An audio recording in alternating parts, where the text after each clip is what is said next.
Welcome to the Insider's Insight podcast, where we share with you the thoughts of the individuals who are working for projects that are changing the world.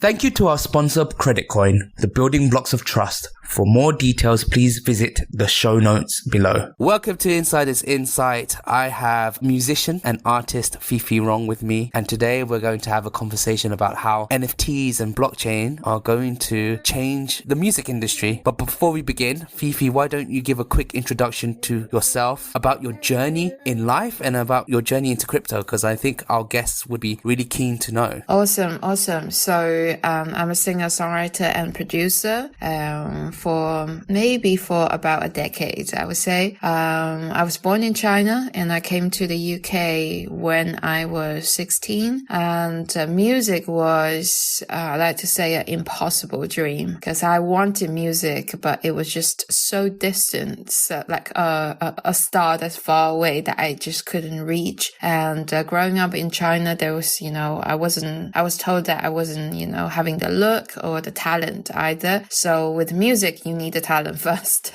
to actually craft that thing. So I just didn't believe that I had anything with all this passion in my chest. So it was really torn me apart for many, many years. So I struggled from my self-belief on the inside and also the external struggle on the financial side of things. I have to make a living and I have to struggle to get my stay in the UK, because I was an overseas student that, the UK didn't want to keep for many, many years.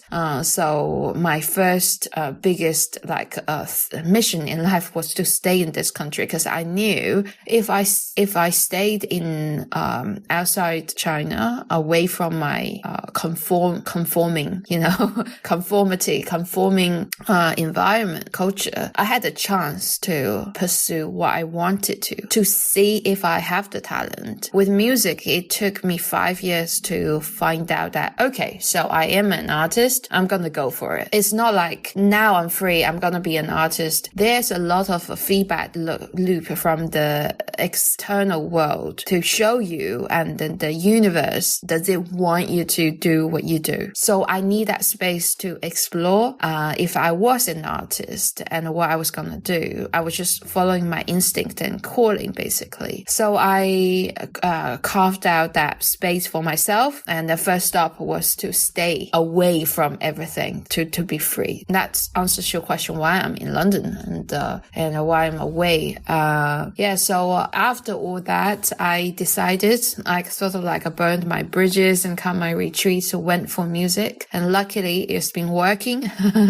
And I've been happier than ever since, because once you stay close to your ambition and your dream, life gets better and better, and your environment shows you that. What was your first step in becoming an artist? Because I think that there must be a number of people who are like you, and what you've done has been quite remarkable.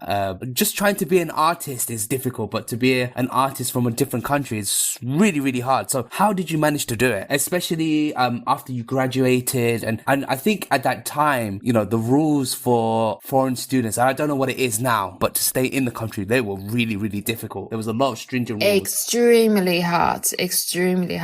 Well, I understand the principle of supply and demand. If it's hard for me, it's hard for everyone else. So if I can stay, that makes me unique, in a unique position. And then that unique position can, in turn, it was a hard thing, but it will make life easier later on. So I saw that, and also the freedom thing that I had to do.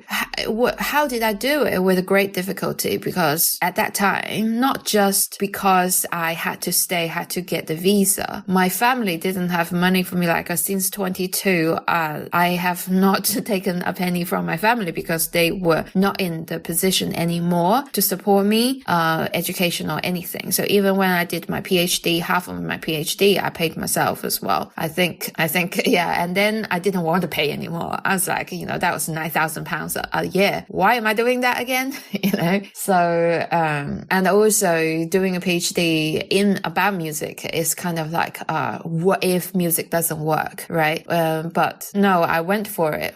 So I quit. I dropped out in my PhD, in London, King's College. And after I graduated from, Scotland, I did a media management from Stirling University and did my first degree in Manchester University, the University of Manchester in economics. So all of these helped me to, to pave the way what I'm gonna say now. Because, I started off from working in a small record label as an artist liaison. So I helped promoting other artists. So today I'm an independent artist and intersecting, with, finance in crypto and NFT. It doesn't scare me. It doesn't put me off because, it's kind of like, my forte in understanding this kind of like, stuff. It's boring, but, it doesn't really bore me. And I like entrepreneurship. What was it like working at a record label? I don't think many people know, actually. Was it different to what you thought it would be like? Did you like it or? So when I graduated from my master degree, I came to London to look for jobs and there was nothing. It was credit crunch. It was an economic crisis, 2008. They didn't even take any of the local British people in. There was no way they can get me in without previous work experience, having a Chinese passport. There's just like no way. So it was really hard to find a job and I had just a few months left in my visa because after I graduated, I only get like 1 year or something to look for jobs. I think 2 years, but I was nearly the time. Like that's 2007, I think, and 8, oh no, 8, not 18. It's been too many years. So first I had the music job was the internship. It wasn't like a paid or anything because I couldn't find anything else. So music was always in my heart. I always wanted to work in the music business because I thought I wasn't good enough with music, to do music, to make music. At least I can work around music. A lot of people in the music industry have the same thing. They usually, think they don't have the kind of talent, but they have so much passion for music. So they will assist other artists. And I thought that was my position. So today is kind of like funny because the position changed. Like, the people I worked with didn't see that I could become an artist one day, but here I am. Fuck the haters. Yeah, I mean, it was, by the time I was working in the record label, I still didn't know my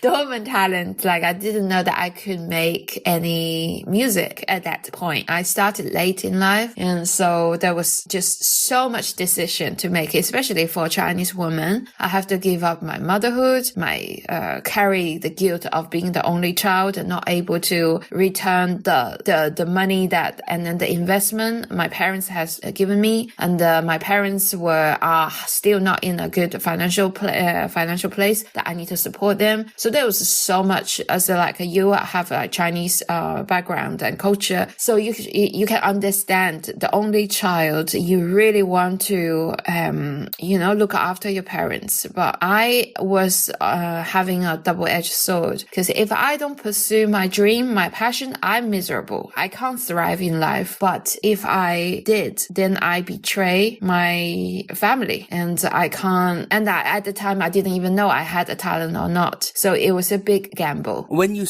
were starting at the music industry, I think this whole influencer culture hadn't begun. And just for my guests to understand, I've actually been following Fifi on and off since 2014 and 15. And I think that's probably when you started off. And the reason being is because I was just trying to follow Southeast Asian origin artists, being of the same origin myself. And Fifi landed on my radar and, I thought your music was really, really good. So, but I digress. What I meant was, at that time, you obviously came onto my radar because you were marketing yourself.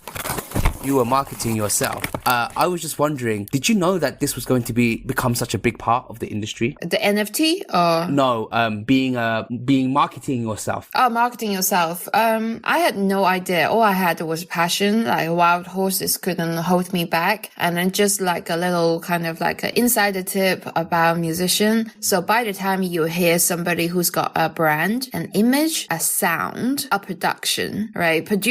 Being a producer, that took me 10 years to craft my, the skills. It's not something that you started off and then you're just out there. Because to find who you are, your brand, your look, your image, and then your story and what you stand for is a personal brand that lasts for a lifetime. So by the time you found me, that was already at least 7 years into me making music. Wow, 7 years. Wow. It's like that. With a lot of people started from like 8 or 11 or 14. Even if you start like 18 or 19, you start late in music. That's why because music is not something, it is a calling. You just know that you're born. If you're an artist, you kind of know in your gut when you're gonna let that fly or let that free. That's up to you. And I let myself, my artistry, my artist self free, after I graduated and make a huge decision after all that,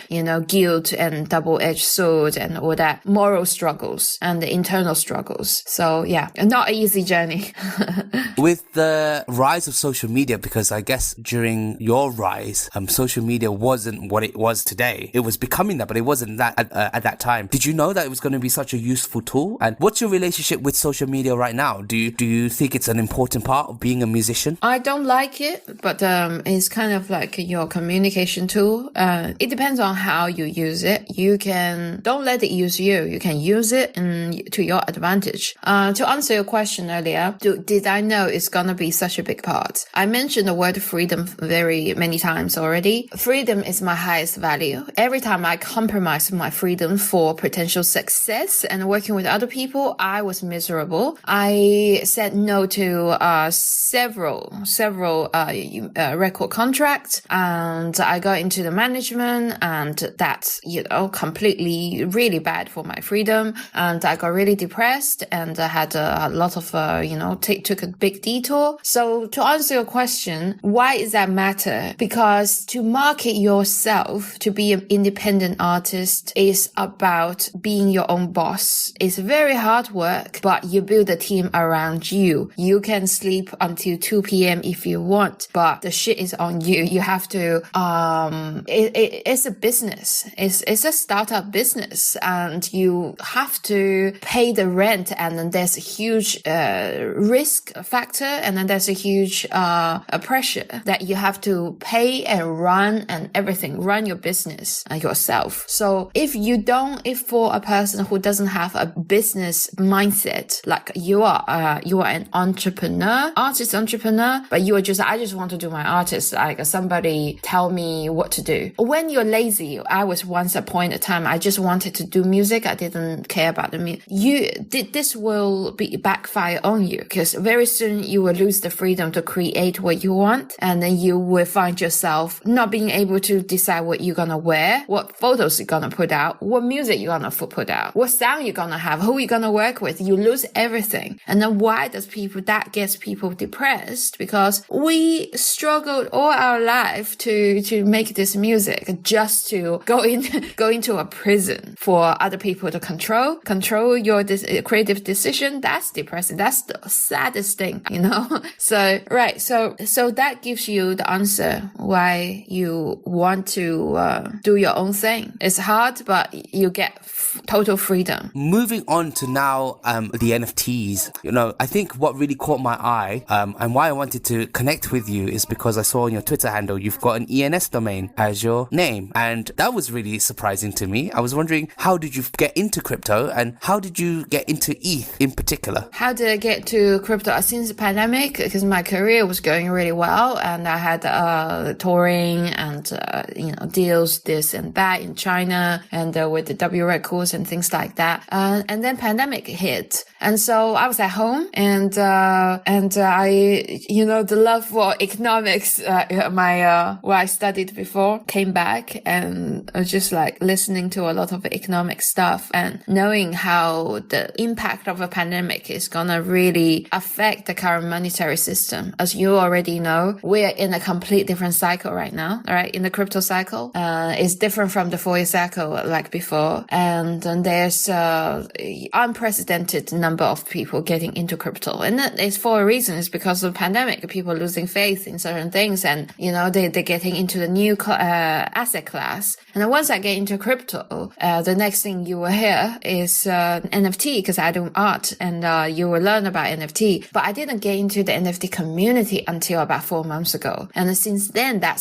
really sucked me in. Before, I was just like on the outside, understanding the principle and the knowledge, but wasn't interested to get inside and do my own stuff, because the entry to barrier is still very high. You need a community and the support around to give you that surround sound in crypto and NFT, because there's a full of jargons, full of like a paradigm shifts. So you kind of like need a community, a friend support group around to do this thing. And right now I'm having a Web3 career, going to, right? So my going forward, I'm using Web 2 career to fill the gaps of Web 3 rather than the other way around. Yeah, which I did in the past few months. What is it that drew you to NFTs, and how do you envision yourself using NFTs in your career? I think I already answered the question, what got me into, as in like what's special about NFT? Well, like, NFT... What exactly are you making an album? Are you putting your album as an NFT? Is that something that you're interested in doing? I collaborated with Crypto.com, it's the NFT platform, and it was instant sold out. That was 2 weeks ago, and it sold out within 5 minutes or something. Was that a JPEG? And then that was... Or was it a... No, that was an audio-visual thing. Uh-huh. So with my music and with visual from Yijing, is my Yijing, my live music brand. It's called Yijing, and then that's the first Genesis NFT job. It's got 3 collectibles. Right now it's on the secondary market, and I have my recent album, double album, about 8 songs. I think 7-8 songs are minted as NFTs in a secret location, which will be publicized very soon. So far, that is just for my crowdfunding pledges to claim the free NFT, free plus gas. So that's that. And I'm having meetings with all the other network. You have Solana, you have Wax, you have all the other things. And with ETH, I had my Genesis art on Foundation. That's ETH from last year, March. And my Genesis music was sold as well. And that was also around that time, quite a few, like 6 months ago. And then that was music on OpenSea. And right now, today, I have a job. It's unknown origin in collaboration. It's my music and the art like animation. And it's got 27 editions. It's a step sale starting from 0.03 and it goes up to 0.3. Right? Wow, Different so you've editions. really So that's embraced it. well. I mean, you're a digital artist now. I did that first. I actually collaborated with at least like 5, 6, 7 visual artists. And if you know about music NFT and art NFT, music NFT comes after art NFT. So it's a no-brainer to collaborate with NFT artists, like a visual artist first. So that's what I'm doing. And there are several, and also mint songs on Polygon. I've got a job with them last year, and now it's still selling. Like most of it is gone, but it's still selling. On my website, I've got fifirong.com/NFT, and I have my main NFT there. So when you ask if I'm going to embrace, I've already been doing this for quite a while. I'm having a very big kind of like a plan this year for the next 14 months in NFT music and art. Yeah. So one of the things that I'm really fascinated about is how crypto will change the landscape of music in ways that were previously unseen. So two of the ways that I can envision NFTs basically changing the landscape, and I know people are working on these solutions, is firstly basically NFTs of your music so that they can be used as samples. So whenever they release a song, you still get paid a kickback because it's all on chain. That's the first thing. And the second thing is using NFTs as tickets to your concerts. So if somebody wants to sell those tickets on, you can get still a small proportion of that sale. Are those things that you've been exploring for your personal brand? Oh, yes, because in the NFT music space, I'm one of the kind of the connectors and educators onboarding other people. So I'm quite experienced in explaining the benefits of that. And of course, what you just explained, what you just mentioned, those are the very, very good points. Because it's on chain, so no one can take it off. You have true freedom. You have the ownership. In Web3, ownership is the key word to why it's better and superior than Web2, because you own the relationship between you and your supporter. The hierarchy, instead of like having a very far away star like on the pedestal, with a collector and a creator-collector relationship is much more flattened and real, and it's a great culture over here. And with the royalty system, you own your own key, you own your own bank. That ownership is very permanent in the whole this culture, the technology on the blockchain. So then you can always in perpetuity in receive royalty that you decide. And I'm already benefiting from the crypto.com job because instantly 10 minutes later I already have the secondary sale. So this is for real. And also everything on chain, no big brother can shut you down. And is for your children's children if you have children. Otherwise, your legacy can go on forever until the end of this civilization, I would say, until some the sun dies or something, and then the asteroid kind of explosion or some kind of situation until the blockchain doesn't exist anymore. And then there's so the whole decentralized world, and it's a very, very different world. And then the other side you're talking about is the utility. When you say you can use your NFT as a gate to a vault, to a VIP access, and then to a VIP concerts, and then to say this kind of meeting, and or write a song with me, you can use all your imagination to use NFT as the gate to that. If you want a gate, if you don't want a gate, that's fine.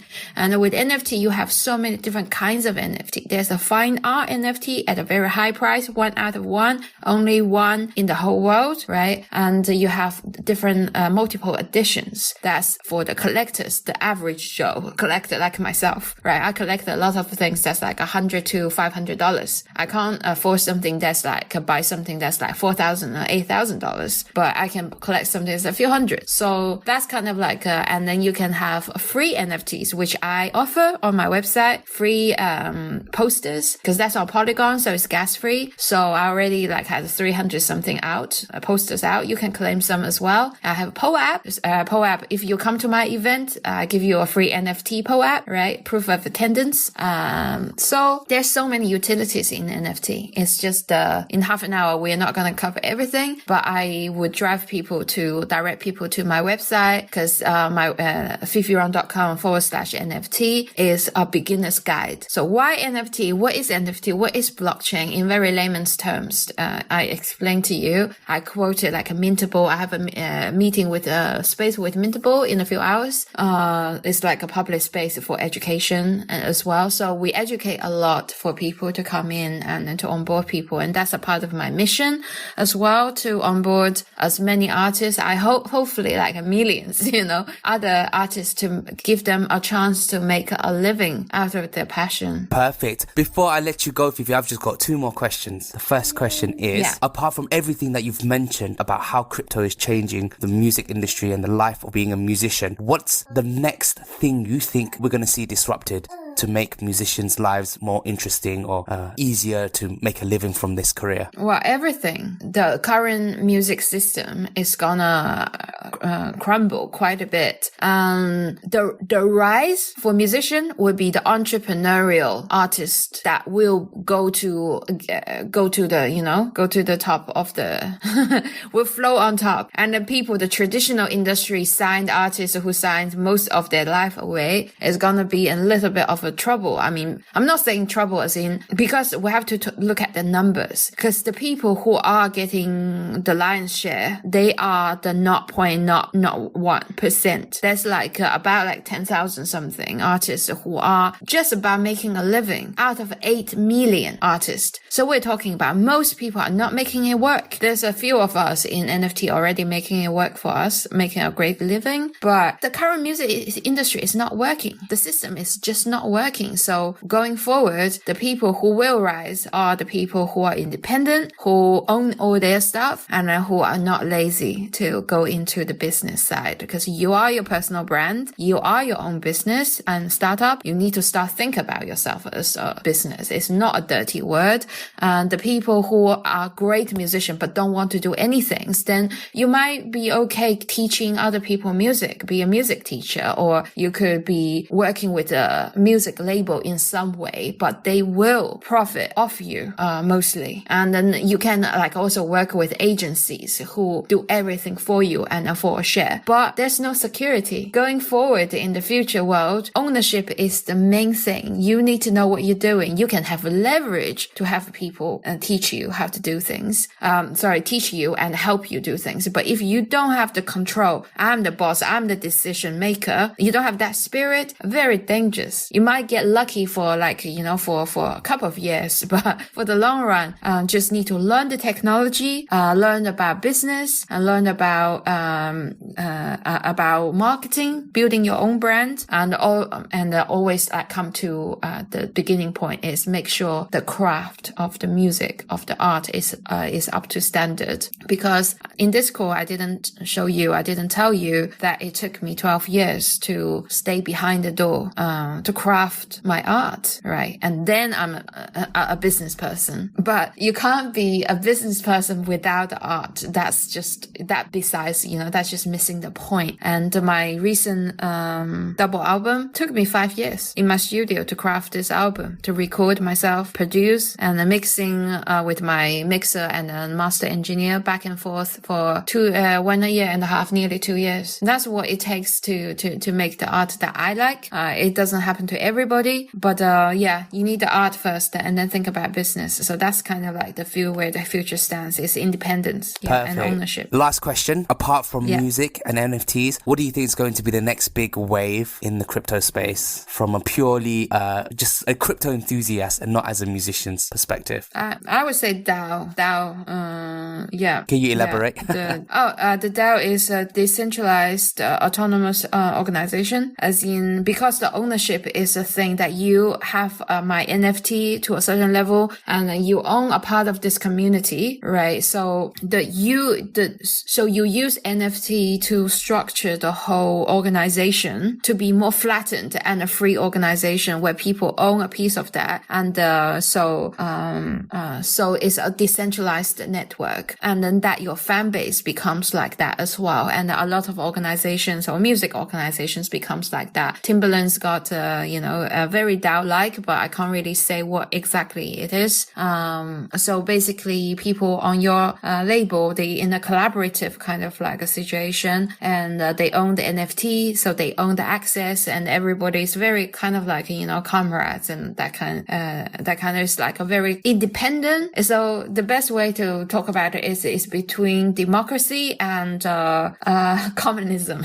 So you're fair, you share your resources, but democratic, as in that everybody gets the freedom to say your piece. There's no big boss. So your fan base becomes quite much like that. So everybody gets to vote, gets to do whatever. So DAO is a really, really big thing that extends from the utility of using an NFT to grow your fan base. But that's in the Web3 though. In the biggest world right now, the next stage is that we as Web3 people need to onboard onboard millions of them. Now that's the next stage, but that could just take 5 years. So just be patient. You know what's really funny? It's that you're like the 5th guest who has said that DAOs are going to change the world. And not only that, but your analogy about democracy and communism, it's, you know, I want to change that because I feel like, in fact, maybe the purest form of democracy, which is a DAO, gives you communist features just like by chance, if that kind of makes sense. Like you give everyone these freedoms and then they actually work like a communist unit, but of their own choice rather than being forced to do something they don't want to do. Yeah, for Americans, I think maybe American culture or even in the Western culture in general, communist is kind of like an idealistic word, a very dirty word, because people, when you talk about communism, you think about China in the 60s and 50s, right?